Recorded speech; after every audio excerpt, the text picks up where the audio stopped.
আসলে মূলত আশা হচ্ছে আমাদের প্রিয় নেত্রী দেশনেত্রী বেগম খালেদা জিয়ার পক্ষ থেকে আমরা শুভেচ্ছা নিয়ে আসছি আপনাদের কাছে। বিএনপি পরিবার, বিশেষ করে শহীদ রাষ্ট্রপতি জিয়াউর রহমানের সুযোগ্য উত্তরসূরি দেশনায়ক তারেক রহমান এই পরিবারের পাশে থাকবে। জালকাঠি বিএনপি আপনাদের পাশে থাকবে।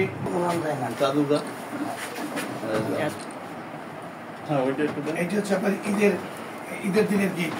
ওইটা হলো বাচ্চা আছে।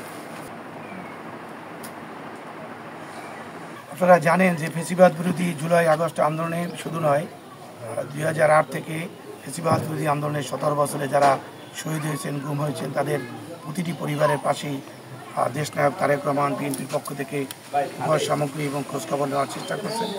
বিশেষ করে সেলিমের বিষয়টি হচ্ছে আরও মর্মান্তিক, কারণ কত নিষ্ঠুর যে ও মারা গিয়েছে, ওর এই সন্তান কোনোদিন জানবে না যে ওর বাবার চেহারাটা কেমন ছিল। ওর বাবা যে সন্তান দেখতে পারলো না, বাবা মারা গেলেন, শহীদ হলেন।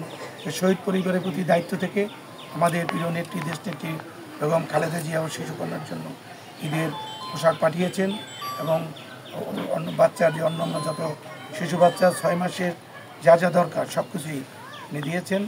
ভারপ্রাপ্ত চেয়ারম্যান মহোদয় ঈদের জন্য সেলিমের পরিবারকেও উপকরণ পাঠিয়েছেন, তার বাবার শুভেচ্ছা, এবং সেলিমের স্ত্রীর কাছে, যেহেতু সেলিমের স্ত্রী এখানে থাকে, ওনার কাছেও পাঠিয়েছে। এটা আসলে একটা মানুষকে উৎসাহিত করা, পুরো রাষ্ট্রেরই আমাদের সকলের দায়িত্ব এই শহীদ পরিবারের, গুম পরিবারের, আহত পরিবারের পাশে থাকা। কারণ এরা তো আমাদের রাষ্ট্রের জন্য ফ্যাসিবাদের বিরুদ্ধে লড়াই করতে গিয়ে, গণতন্ত্র প্রতিষ্ঠা করতে গিয়ে, সাম্য মানবিক একটি রাষ্ট্র প্রতিষ্ঠা করতে গিয়ে তারা আত্মহতি দিয়েছেন।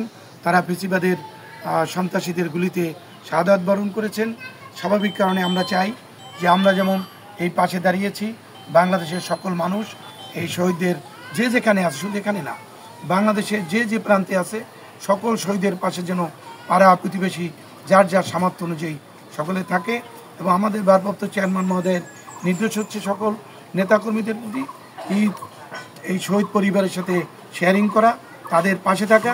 তারা যেন একদিনের জন্য হলো তাদের এই যে কষ্ট, এই কষ্ট ভুলে আমাদের সাথে তারা যেন শেয়ার করতে পারে।